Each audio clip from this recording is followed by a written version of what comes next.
నీ పెళ్ళాం అది చేసిన వంట బాగుంది అంటే నువ్వేమన్నావు? ప్రేమని కాదురా కలిపింది, విషాన్ని. చంకలో పిల్లాన్ని పెట్టుకొని ఊరంతా వెతికినట్టు ఇంట్లో దొంగను పెట్టుకొని. మాటికి అక్షర దొంగ కాదక్కా.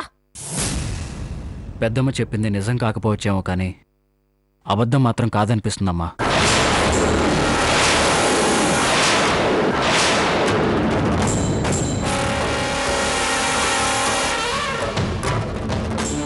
శ్రీరామ్, అవునమ్మా, శ్యామల్ చేసింది అంటానికి లేదు. తనకి లేక ఎవరో తెలియదు. ఇక ఇక చెప్పరా? మిగిలిందెవరు? మనందరమే కదా. అంటే నేను కూడా చేసుండొచ్చు కదా. అమ్మా, ఏంటమ్మా మాటలు? బాధ అనిపించిందా? చూడు, నేను చేయడం ఎంత నిజమో అక్షర చేయడం కూడా అంతే నిజం. మీ అమ్మ కళ్ళకి పొరలకమ్మాయిరా శ్రీరామ్. అవి విడిపోతే గాని నిజాలేంటో తెలియవు.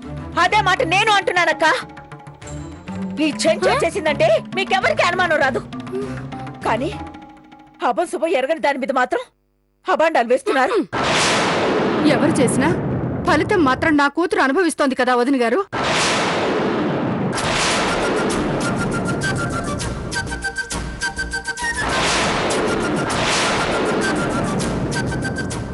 మీరు మంచివారే కాదన్ను, కానీ మీ చుట్టూ ఉన్నవాళ్ళు అందరూ మంచివాళ్లు కాకపోవచ్చు. మీ మీద ఉన్న కోపాన్ని, ద్వేషాన్ని నా కూతురు మీద చూపించారని నాకు ఇప్పుడే అర్థమైంది వదిన గారు.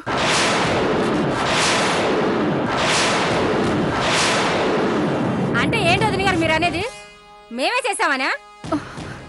నేను మిమ్మల్ని అంటలేదు వదినా. ఓ షేట్, అంటే నన్ను అంటున్నారా? ఆ మాట అనడానికి సిగ్గుండాలి. చెంచు, ఊరుకోండి వదినా, వదిలేయండి. మీరిలా మాటలు అనబట్టే తన కడుపులో ఉన్న బిడ్డని చంపేశారు. రేపు నా బిడ్డని కూడా చంపేస్తారు.